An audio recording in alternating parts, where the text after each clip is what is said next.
오늘은 브랜드를 직접 만들고 런칭해서 2년 만에 매출액 10억 가까이 달성을 하고 백화점 입점을 앞둔 의류 브랜드에 관한 이야기입니다. 안녕하세요. 잘나가는 서과장입니다. 제 예전 영상 중에 브랜드 가치를 높이는 법이라는 영상이 있어요. 그 영상이 인기도 많았고 논란이 좀 됐었는데, 잠깐 요약하자면 해외에 법인을 설립하고 상표권을 등록한 다음에 국내에 라이센싱 계약을 해서 외국 브랜드처럼 만들어서 블로그 마케팅이나 다른 SNS 마케팅을 통해서 브랜드 가치를 높이자는 내용이었어요. 오늘 말씀드린 내용은 그 내용의 실전편입니다. 실제로 어떤 마케팅 도구들을 활용해서 어떻게 성과를 내고 결국에 매출액도 달성하고 브랜드 가치를 높여서 백화점에 입점할 수 있게 되었는지, 뜬구름 잡는 마케팅 얘기가 아니라 정말 현실에서 비용을 최대한 적게 들이고 제대로 마케팅한 실전적인 내용이라고 볼 수가 있을 것 같아요. 이 브랜드를 가진 업체의 사장은 제가 아니고 제가 도움을 드렸기 때문에 이런 내용을 정말 자세하게 알고 있고, 그리고 이 이야기에서 언급되는 마케팅 업체들은 그냥 특별한 관계에 있는 업체가 아니라 다 인터넷에서 찾아보고 견적 비교를 한 다음에 선정한 업체이기 때문에 저한테 그런 업체에 대한 질문은 답변을 하지 않겠습니다. 이 브랜드 런칭한 사장님은 의류 쪽에 종사하신 분이 전혀 아니었어요. 다른 사업을 하고 계시다가 그 사업의 수익성이 점점 안 좋아지니까 캐시카우라고 하죠. 자금 젖소. 그런 거를 만들기 위해서 이제 어떤 걸 할까 하다가 의류 쪽을 택해서 판매해보자. 그렇게 해서 시작을 하게 되었는데, 이 사장님은 마케팅에 대해서 되게 열려있고, 그리고 제품을 어떻게 차별화해야 되는지를 잘 알고 계신 분이었어요. 이 의류를 시작하기 전에 딱 3가지 개념을 가지고 시작하셨는데, 첫 번째는 여자들이 돈을 많이 쓴다. 제품의 품질을 차별화시키는 게 가장 중요하다. 어떻게 차별화했는지는 제가 이따 얘기하고, 그리고 마케팅엔 돈을 아끼지 않아야 한다. 이렇게 딱 3가지 개념을 가지고 시작하셨어요. 자금이 그렇게 여유가 있지 않았기 때문에 이 브랜드의 컨셉은 기존의 제품들보다 더 비싼 고급화 전략을 채택을 했습니다. 선택지가 없어요. 자금이 없으면 의류 같은 경우는 사이즈가 다 나눠져 있기 때문에 싸게 대량 생산하자, 이거는 비용이 너무 많이 들어요. 사이즈별로 만들어야 되기 때문에. 그래서 다품종 소량 생산, 그리고 고급화를 해서 단가를 더 비싸게 받자. 이 전략을 어쩔 수 없이 택하게 되는데, 그렇게 되니까 브랜딩이 더 중요한 거죠. 그래서 필연적으로 해야 됐던 게 국내 브랜드로 런칭을 해서 브랜드를 고급화시키기에는 분명히 한계가 있어요. 우리나라 사람 정서상. 그래서 미주 쪽에 법인을 하나 만들어서, 이 법인 만들어주는 업체가 있어요. 그 법인을 만들어서 거기에 법인을 만들고 그쪽 매달 법인 유지 비용을 내요. 그렇게 브랜드를 런칭을 하고 홈페이지를 만들고, 국내 업체가 그 미주 브랜드를 라이센싱 한 것처럼 거기에 그 홈페이지에 브랜드를 서과장이라고 할게요. 서과장 코리아라고 링크를 걸어 놓습니다. 그리고 제품의 품질에 대해서 어느 정도 국내에서 제작을 했어요. 정말 브랜드만 라이센싱 한 거죠. 그리고 하신 게 제품의 품질을 좀 고급화하고 다른 제품들과 차별화하기 위해서 그 의류에 들어가는 소재 하나를 이름 들어도 잘 몰라요. 그런데 이탈리아에서 그 소재를 수입을 해서 그거를 차별화 포인트로 씁니다.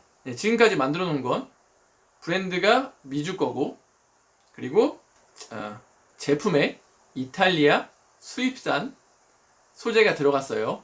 그렇게 제품을 생산을 해서 홈페이지에 모델 사진을 올려야 되는데 국내 모델 사진을 올리는 게 아니라 그 제품들을 다 미주 쪽에 스튜디오에 보내서 거기에 있는 미주 모델들에게 입혀서 쫙쫙 올려놓습니다. 한국에서 올리는 거죠. 네, 그래서 그 미주 사이트에도 뜨고 한국 사이트에도 동시에 뜨도록 그렇게 다 올려놓습니다. 그리고 이제 한 게 어느 정도 회원수가 있는 쇼핑몰에 찾아가기 시작해요. 이제 우리가 이런 브랜드에 이런 제품들이 있으니까 너희 쇼핑몰에서 한번 팔아줄 수 있겠니? 요렇게 영업을 합니다. 네, 큰 것만 골라 다니면서 당연히 많은 업체에서 거절을 당하다가 어느 한 군데에서 그래 한번 너희 거 팔아봐. 대신 수수료 이만큼 내 하고 입점을 하게 됐어요. 어느 정도 회원수가 있는 쇼핑몰이었기 때문에 노출은 어느 정도 보장이 됐기 때문에 거기에 입점을 하게 됩니다. 그리고 나서 하게 된 게 가장 처음 한 마케팅이 블로그 상위 노출 마케팅이랑 블로그 체험단 마케팅이었어요. 그 쇼핑몰에서 이 제품이 어떤 제품인지 검색을 했을 때 자료들이 여러 개 떠서 신뢰를 주는 게 가장 중요하다고 판단했기 때문에 블로그 상위 노출과 체험단 마케팅을 했는데 돈이 많이 들지 않아요. 예. 그때 단가로 40만 원에 상위 노출을 3개월간 시켜주는 조건에 그런 업체를 컨택해서 상위 노출을 했고 2년 전이에요. 그리고 체험단은 그것도 3개월에 걸쳐서 40명의 회원들한테 블로그에 팔로워가 많은 건 중요하지 않았어요. 제품을 검색했을 때 많이 올라오는 게 목적이었기 때문에 그 옷 샘플만 줘도 그것을 입고 블로그에 올려줄 수 있는 그런 돈이 안 드는 체험단들 모집하는 업체가 있어요. 그 업체한테 60만 원 주고 샘플들만 공급하는 식으로 마케팅을 했습니다. 그러니까 어느 정도 판매가 조금씩 일어나기 시작했어요. 조금씩 알려지게 된 거죠. 그리고 이 브랜드 전략 중에 하나 기가 막힌 게 타겟팅을 정말 잘했다는 거예요. 이 브랜드는 여성 의류만 만들었고 여성 의류 중에도 20대에서 30대가 입을 옷을 위주로 만들었고 거기에 또 사이즈를 뚱뚱한 사람들은 아예 입지도 못하게 큰 사이즈는 만들지 않았어요. 그래서 작은 사이즈들로만 이렇게 세분화를 했어요. 자, 이게 엄청난 마케팅의 하나인 게 20대, 30대 분들이 예쁜 옷을 사면 보통 본인 SNS에 잘 올리잖아요. 근데 사이즈가 작은 사이즈밖에 없으니까 살짝 태가 나시는 SNS에 올라온 사진들이 다 좀 몸매가 어느 정도 되시는 분들 사진이 쭉쭉 올라오기 시작하는 거예요. 그러니까 자연스럽게 사람들이 검색을 해봤을 때 이 옷은 좀 예쁜 사람들이 입었으니까 옷도 같이 예뻐 보이는 거예요. 그렇게 점점 옷이 예쁘다고 소문이 납니다. 그래서 이 정도가 됐을 때 한 게 네이버에 브랜드 검색 광고를 한 거예요. 그건 뭐냐면 네이버에 브랜드를 쳤을 때 딱 어떤 브랜드라고 나오는 광고인데 이거는 그 브랜드를 몇 번 클릭했냐마다 가격이 달라지는데 처음에는 달마다 클릭수가 8,000회가 안 넘어서 뭐 8,000회가 넘어가면 돈이 뭐 80만 원에서 160만 원 되고 막 그런 걸로 알고 있는데 그건 정확하진 않아요. 처음에는 안 넘다가 이제 8,000 클릭이 넘어가고 그렇게 되는 거죠. 그래도 그거는 계속 유지를 합니다. 이렇게까지 되니까 점점 바이럴이 되는 거죠. 바이럴이 되니까 지금 마케팅 비용만 유지해도 점점 매출이 올라가는 거예요. 그리고 이 블로그 마케팅을 할 때 가장 중요했던 게 블로그에 올릴 때 키워드들을 주잖아요. 거기에 꼭 이 브랜드가 미주 브랜드라는 내용과 그리고 원단이 이탈리아에서 수입한 원단이다. 그 내용은 무조건 포함을 시켰어요. 그러니까 이 블로그나 카페에 모두가 인식이 그냥 이건 미주 브랜드고 이 제품은 품질이 좋다. 그리고 실제로도 싼 원단을 쓰지를 않았어요. 이 브랜드 인지도가 꽤 있는데도 원단이 좀 싸게 나오고 그러면 그거를 대량으로 구입해서 싼 원단에 의류를 팔고 그러거든요.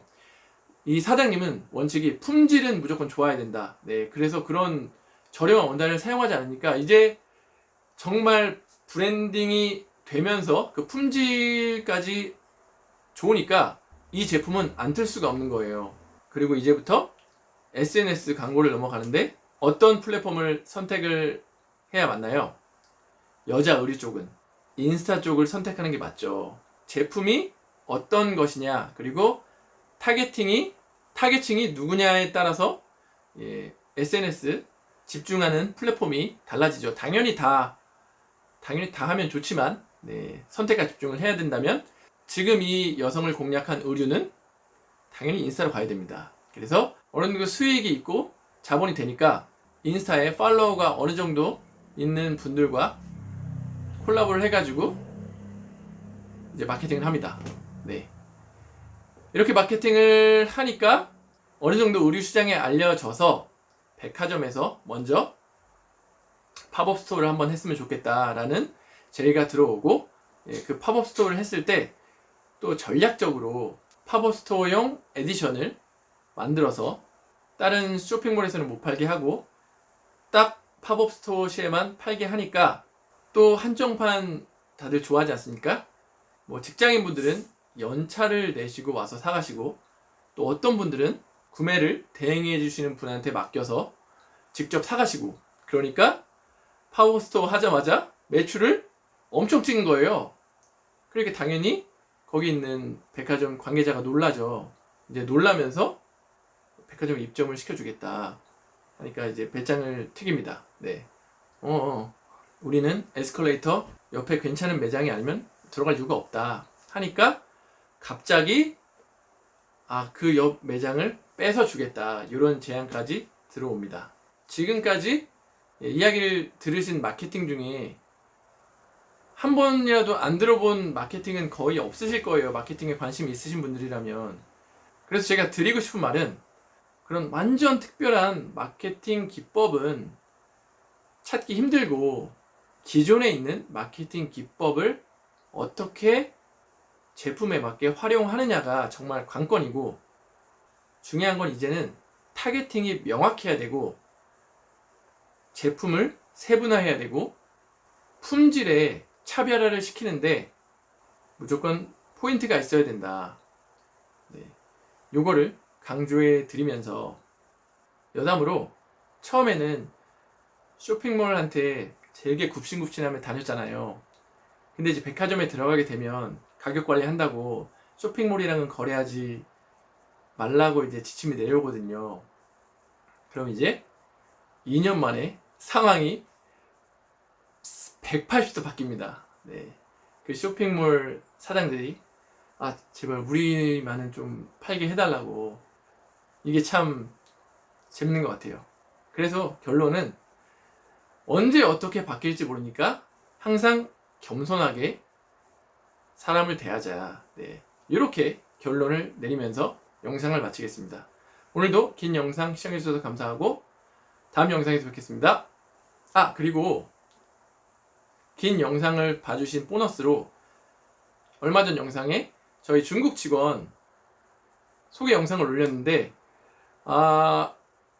공대생 대표님이 팬이라면서 지금 제 채널을 구독하시는 분들 중에 그 중국 직원 팬클럽이 생길 정도로 인기가 많다, 그러니까 영상을 한번 올려달라 해서 직원한테 지금 너희 팬이 많아졌으니 브이로그 한번 찍어서 올려줘라, 팬 서비스 한번 해줘라, 이렇게 하니까 정말 브이로그를 찍어왔어요. 그래서 긴 영상을 보시느라 지친 여러분의 피로를 풀어드리기 위해 밍밍씨의 브이로그를 보시면서 영상을 마치겠습니다.